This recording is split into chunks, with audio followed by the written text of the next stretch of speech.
CH40 angel नूर सिर्फ और सिर्फ अदू की है। नूर की तकलीफ और अद्वितीय की चिंता। तभी अद्वितीय सबसे पहले अर्जुन की तरफ देखता है और फिर उसकी नज़र नूर पर पड़ती है, जो इस वक्त वहां डरी सहमी सी खड़ी थी। तभी अद्वितीय बिना किसी इमोशन के नूर की तरफ इशारा करते हुए अपनी सर्द आवाज में अर्जुन से कहता है, Arjun go and hug her, make sure she won't be able to see here. इतना सा भी नहीं, वरना मैं तेरी आंखें फोड़ दूंगा, याद रख। अद्वितीय की बात सुनकर अर्जुन भी काफी डर गया था, तो वो बिना कोई बहस किए चुपचाप जैसा अद्वितीय ने उससे कहा था वैसे ही करता है। अर्जुन नूर के पास जाता है और उसे हक कर लेता है, जिसकी वजह से नूर अर्जुन की बाहों में पूरी तरह से छुप जाती है। जब अद्वितीय को इस बात का यकीन होता है कि नूर अभी कुछ भी नहीं देख पाएगी, तभी अद्वितीय बिना कुछ सोचे समझे रति का सिर वहां के एक पिल्लर से दे मारता है, जिसकी वजह से रति के सिर से खून निकलने लगता है और उसी के साथ उसकी चीख भी निकलती है। तभी अद्वितीय अपने गार्ड्स को बुलाता है और जब वो लोग वहां आते हैं, तभी अद्वितीय रति को नीचे फर्श पर पुश करता है और गार्ड्स से कहता है, throw this shit out of my hospital now. Advitiya की इतनी ऊंची और भयानक आवाज सुनकर सबके हाथ पैर ठंडे पड़ने लगते हैं। तभी अद्वितीय स्टाफ की तरफ देखते हुए अपनी रूड आवाज में उनसे कहता है, आप लोगों को कोई काम नहीं है क्या? Go back to your work.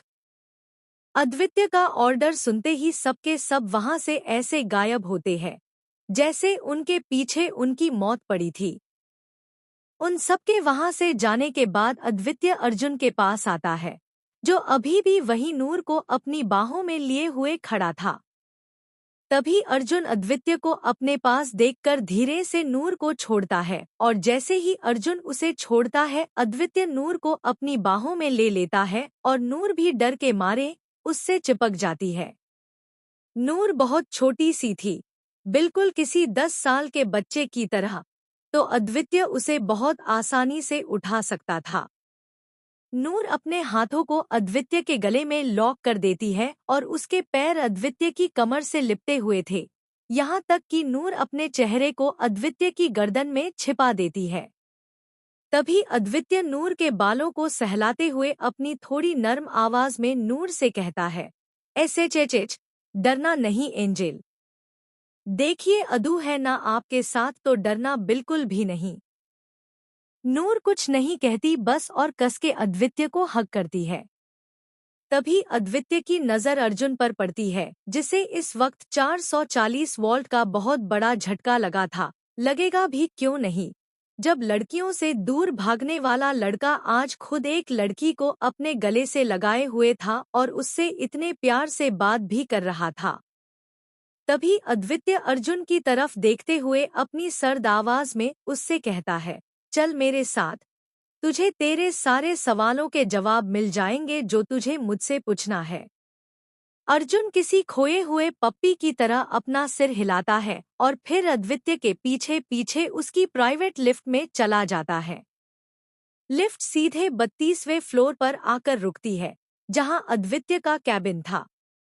Lift से बाहर आते ही अद्वितीय सीधा अपने कैबिन में आता है और फिर नूर को अपने प्राइवेट रूम में लेकर आता है।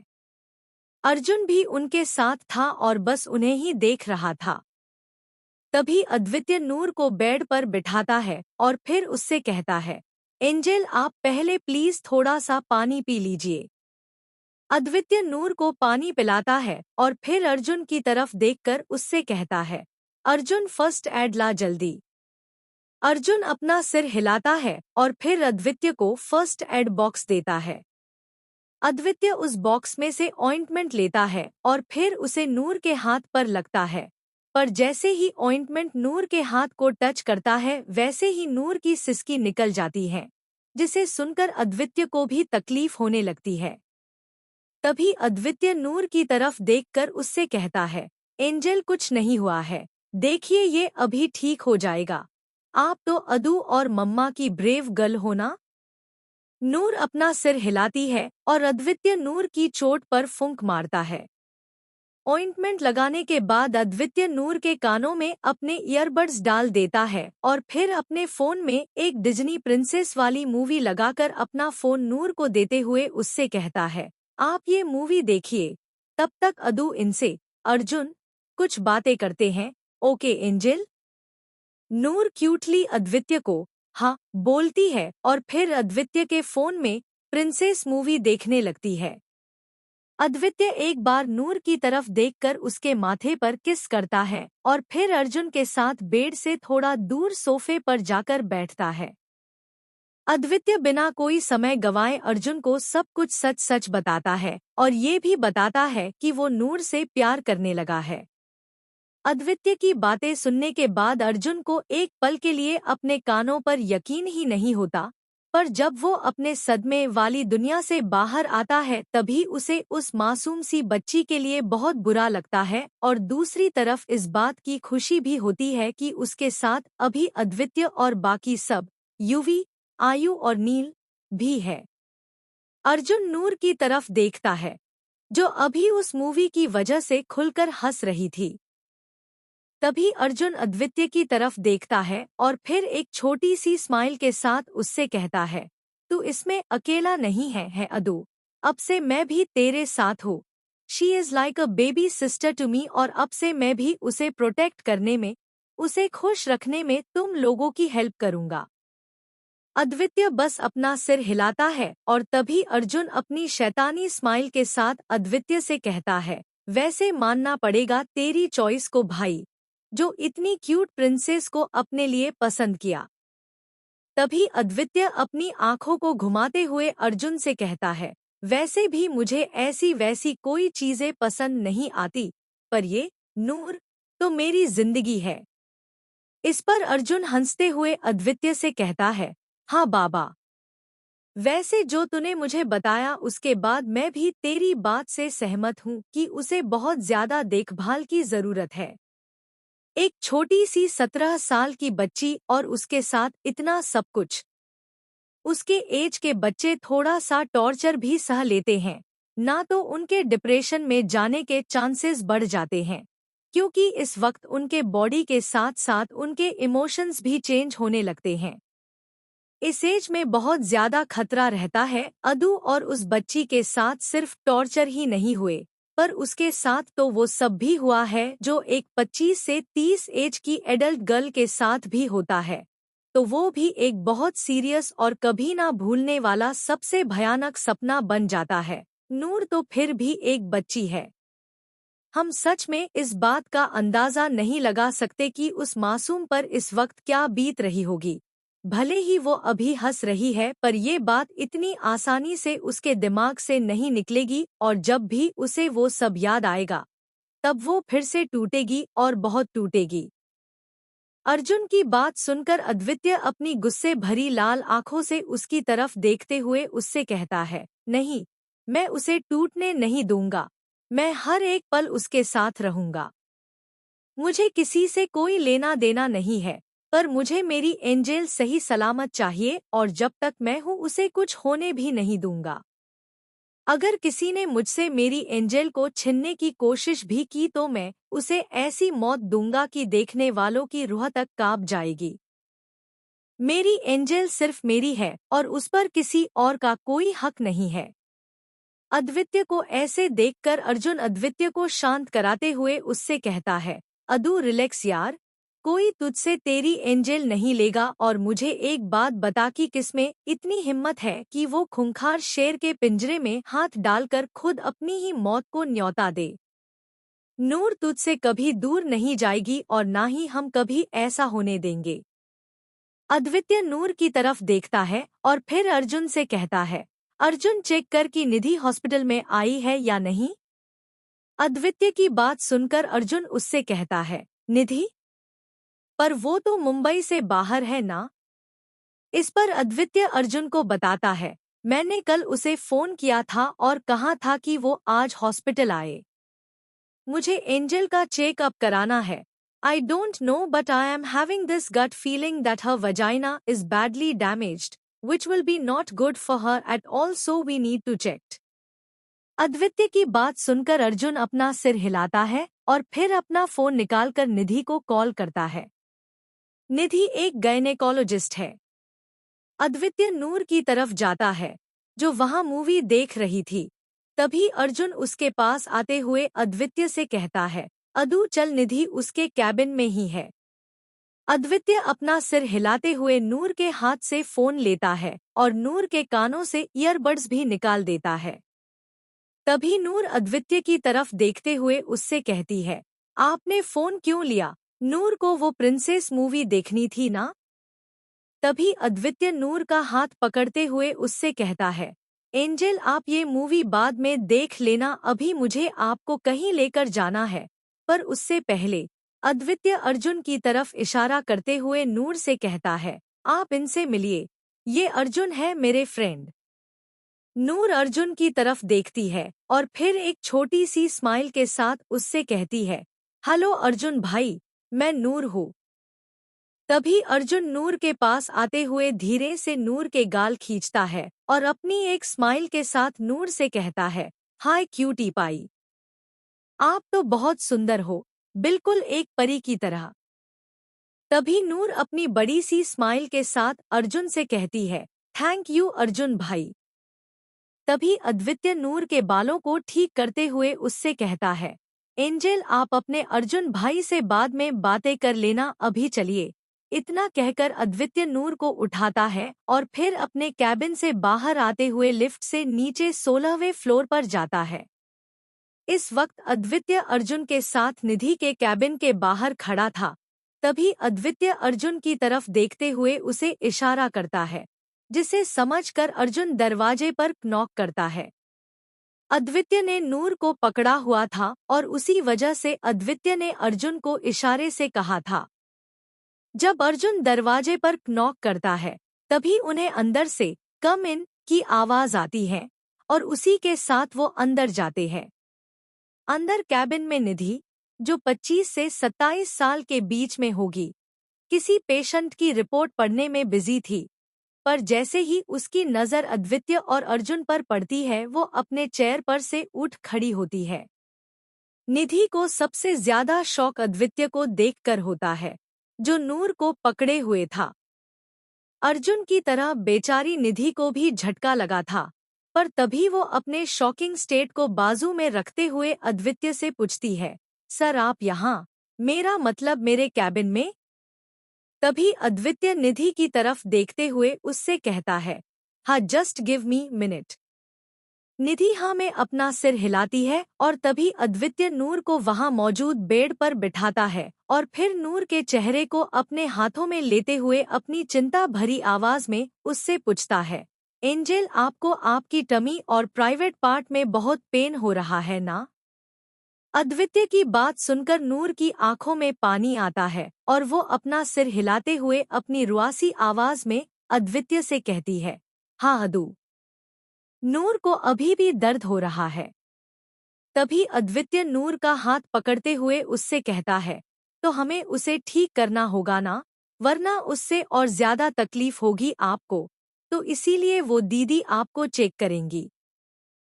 CH41 धोखा, गिल्ट और इमोशनलेस नूर, अद्वित्य और अर्जुन का झगड़ा।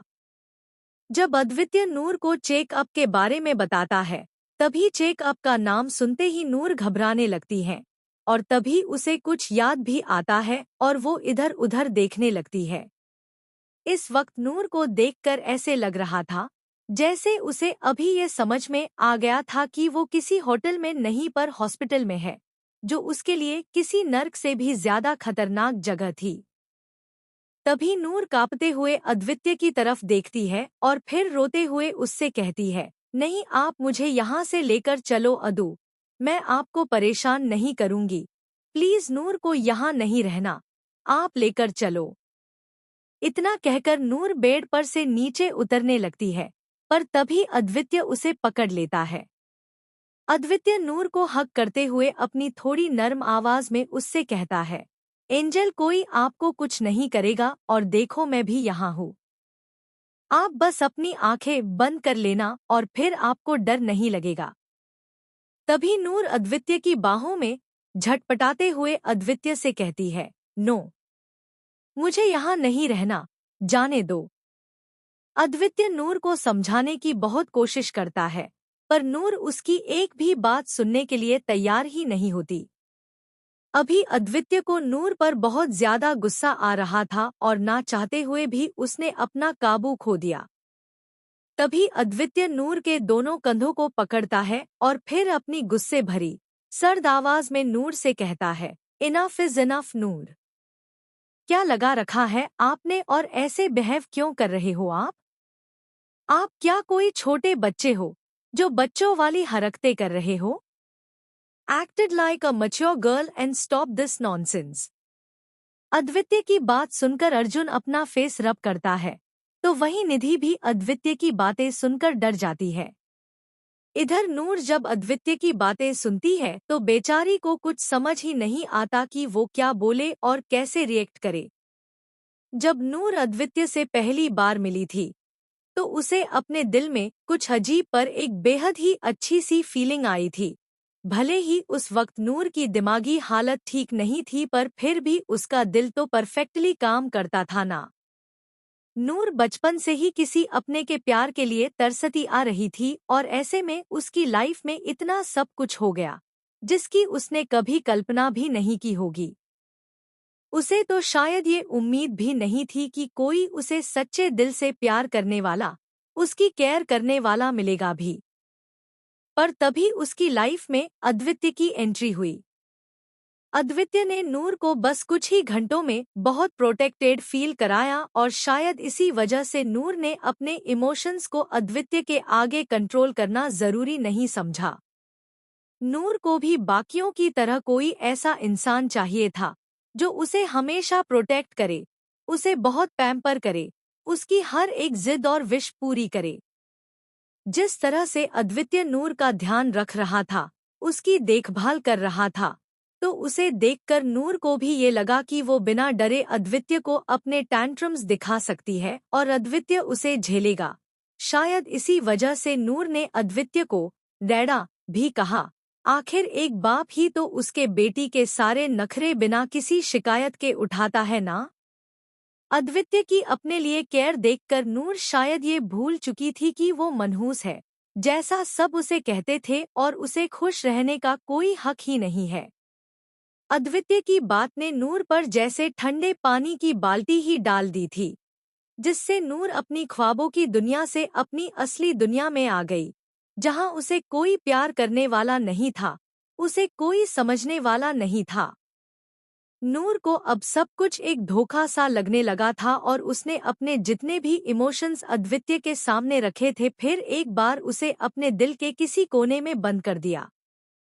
अब नूर को खुद भी ये बात पता नहीं थी कि वो फिर से अपने इमोशंस को किसी के आगे रख पाएगी या नहीं। नूर के दिल में अभी सिर्फ एक खालीपन बचा हुआ था और उसका चेहरा पूरा एक्सप्रेशनलेस हो चुका था।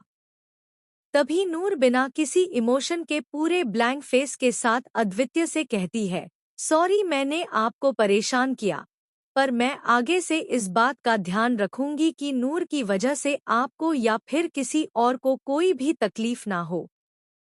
नूर की ये बात सुनकर अद्वितीय के दिल में एक चुभन सी महसूस होती है, पर वो उस पर ज्यादा ध्यान नहीं देता है। वहीं अर्जुन बस नूर के एक्सप्रेशनलेस चेहरे को ही देख रहा था।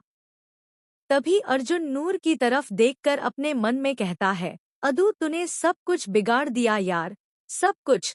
Now I am damn sure कि इसके लिए आगे तुझे बहुत पछतावा होगा। वी लॉस्ट हर यार, वी लॉस्ट नूर। तभी अद्वितीय नूर की तरफ देखते हुए उससे कहता है, now lay down on this bed silently. अद्वितीय का ऑर्डर सुनते ही नूर किसी रोबोट की तरह चुपचाप बेड पर लेट जाती है और तभी अद्वितीय निधि की तरफ आते हुए उससे कहता है, मेरे साथ आओ। निधि अद्वितीय की बात सुनते हुए एक कॉर्नर नूर से थोड़ा दूर में जाती है और वहां अद्वितीय निधि को नूर के साथ हुए हादसे के बारे में बताता है। अद्वितीय की बात सुनने के बाद निधि के पैरों तले की जमीन ही हिल जाती है और अब उसे नूर के लिए सच में बहुत ज्यादा बुरा लगता है। तभी अद्वितीय निधि से कहता है, तुम अपना काम शुरू करो। हम, अद्वित्य और अर्जुन, बाहर वेट करते हैं।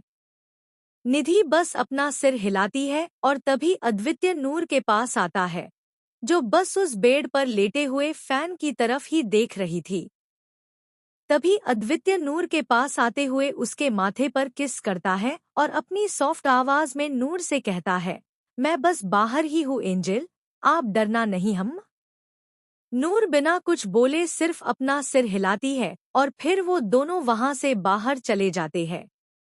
इधर निधि कुछ नर्स के साथ मिलकर नूर को चेक करने लगती है। आधे घंटे बाद वही रूम के बाहर अद्वित्य अपने फोन में लगा हुआ था और अर्जुन बस अद्वित्य की तरफ ही देख रहा था। जब अद्वित्य की नजर अर्जुन पर पड़ती है, तभी अद्वित्य एक पल के लिए चौंक जाता है, क्योंकि इस वक्त अर्जुन का चेहरा गुस्से में पूरा लाल हो चुका था और वो बस अद्वित्य को ही घूरे जा रहा था। अर्जुन को ऐसे देखकर अद्वित्य अर्जुन से पूछता है, अब तुझे क्या हुआ और तू मुझे ऐसे क्यों घूर रहा है, जैसे तू मुझे कच्चा ही खा जाएगा। तभी अर्जुन अपनी गुस्से भरी आवाज में अद्वित्य से कहता है, तुझे एक बात सच बताऊं? अद्वित्य सिर्फ अपनी आईब्रो ऊपर उठाता है और तभी अर्जुन अपना सारा गुस्सा अद्वित्य पर निकालते हुए उससे कहता है, तू नूर को डिजर्व ही नहीं करता। अर्जुन की बात सुनकर अद्वित्य बौखला जाता है और फिर उस पर चिल्लाते हुए उससे पूछता है, ये क्या बकवास कर रहा है तू, और तुझे कुछ होश है कि तू क्या बोले जा रहा है? तभी अर्जुन अद्वित्य पर भड़कते हुए उससे कहता है, क्यों सच सुनने की हिम्मत नहीं है तुझमें? यार तुझे अभी भी कुछ समझ में नहीं आ रहा है कि तूने अंदर क्या बोला? तूने उस बच्ची को प्यार से समझाने के बदले उसे ये एहसास दिला दिया कि ये सब कुछ तेरे लिए कितना इरिटेटिंग है और तू कितना फ्रस्ट्रेट हो रहा है। इस वक्त उसे प्यार की सबसे ज्यादा जरूरत है और वो जो अपनी बच्चों वाली हरकतें करती थी ना, उसे इमोशंस कहते हैं, जो हम उसी इंसान को दिखाते हैं जिसके साथ हम कंफर्टेबल होते हैं। वो तेरे साथ कंफर्टेबल थी तो इसी वजह से वो अपने इमोशंस, जिसे तू बच्चों वाली हरकतें बोल रहा था ना, वो तुझे दिखाती थी। उस बच्ची को शायद बचपन से ही प्यार नहीं मिला होगा तो वो तुझसे एक्सपेक्ट कर रही थी कि तू उसे वो प्यार देगा, पर बदले में तूने क्या किया? उसके इमोशंस को उसका बचपना बताकर उसे किसी मैच्योर इंसान की तरह बिहेव करने के लिए कहा। चल मुझे एक बात बता कि क्या वो सच में फिजिकली, मेंटली और इमोशनली इतनी मैच्योर है, जो तू उसे वैसे बिहेव करने के लिए बोल रहा था? नहीं होगा तुझसे यार, और तू भी उस बच्ची के साथ वही कर रहा है जो उस लड़के, अंश, ने किया। बस फर्क सिर्फ इतना ही है कि उसने नूर को फिजिकली और मेंटली टॉर्चर किया और तू उसे इमोशनली टॉर्चर कर रहा है। एक काम कर, जाने दे उसे। तभी अद्वित्य अर्जुन का कॉलर पकड़ते हुए उससे कहता है, क्या बोला तूने? मैं उसे जाने दूं? बिल्कुल भी नहीं। मेरी जान है वो। माना कि मैं सबसे बड़ा बस्टर्ड हूँ, जो बिना कुछ सोचे समझे मैंने उससे वो बात बोल दी, पर इसका मतलब ये नहीं है कि मैं उससे प्यार नहीं करता और मुझे उसकी चिंता नहीं है। I will ask for sorry from her, और मुझे यकीन है वो मुझे माफ कर देगी। हाँ, I will ask for her forgiveness. इतना कहकर अद्वित्य सीधे रूम के अंदर जाता है और देखता है कि निधि अपना काम कर चुकी थी और नूर अब तक वही बेड पर सो चुकी थी। तभी अद्वित्य नूर के पास आता है और उसे नूर के चेहरे पर आंसुओं के निशान दिखते हैं, जो अब तक सूख चुके थे। तभी निधि अद्वित्य के पीछे से आते हुए उससे कहती है, सर आपका शक सही था। Her vagina is very badly damaged and it will take little more time to heal as she is still weak. Advitya बिना निधि की तरफ देखे बस एक छोटा सा ओके कहता है। तभी निधि सोती हुई नूर की तरफ देखते हुए अद्वित्य से कहती है, आई एम सॉरी सर, मुझे आपकी पर्सनल लाइफ में बोलने का कोई हक नहीं है, पर फिर भी मुझे आपसे कुछ कहना है। आपने जो कुछ भी इस बच्ची से थोड़ी देर पहले कहा था, शायद उस बात का बहुत गहरा असर हुआ है इस पर, तभी तो ये पहले चेक कराने के लिए भी रेडी नहीं थी, पर जब आपने उसे डांटा उसके बाद से उसने एक शब्द तक अपने मुंह से नहीं निकाला। जब मैं उसे चेक कर रही थी तभी वो बच्ची अपने आंसू कंट्रोल करने की बहुत कोशिश कर रही थी, पर उससे वो भी नहीं हो रहा था। उसी से मुझे ये पता चल रहा था कि ये बच्ची सच में बहुत ज्यादा तकलीफ में है। इतने दर्द में होने के बावजूद भी वो चीखी, चिल्लाई नहीं और उसके एक्सप्रेशंस पूरे ब्लैंक थे। निधि की बात सुनकर अद्वितीय एक बार फिर नूर की तरफ देखता है और फिर उसे पछतावा होने लगता है। अपने आप पर गुस्सा आता है और खुद से नफरत सी होती है। तभी अद्वितीय अपने आप को कंट्रोल करते हुए निधि से पूछता है, "What we should do for healing her injury?" तभी निधि अद्वितीय को प्रिस्क्रिप्शन देती है और उससे कहती है, "मैंने इसमें कुछ मेडिसिन लिखी है, आप ये उसे खिलाइए।" अद्वितीय उस प्रिस्क्रिप्शन को अपनी पैंट की जेब में रखता है और फिर नूर को धीरे से अपनी बाहों में उठाते हुए बाहर चले जाता है। इधर अर्जुन जब अद्वितीय को नूर को अपनी बाहों में पकड़े हुए देखता है तभी वो डर जाता है और अद्वितीय के पास आते हुए उससे पूछता है, "अदू, नूर को क्या हुआ?" तभी अद्वितीय नूर की तरफ देखते हुए अर्जुन को बताता है, "सो रही है वो।" तभी अर्जुन नूर के माथे पर किस करता है और फिर अद्वितीय से कहता है, "ठीक है, उसे घर लेकर जा और भगवान के लिए फिर से उसे हर्ट मत करना। पहले से ही वो अंदर से टूटी हुई है और उस पर तूने बच्ची के जख्मों पर नमक डालकर उसे फिर से फ्रेश कर दिया। At least let this small girl live her life with piece." अद्वितीय बस अपना सिर हिलाता है और फिर नूर को वहां से लेकर चला जाता है।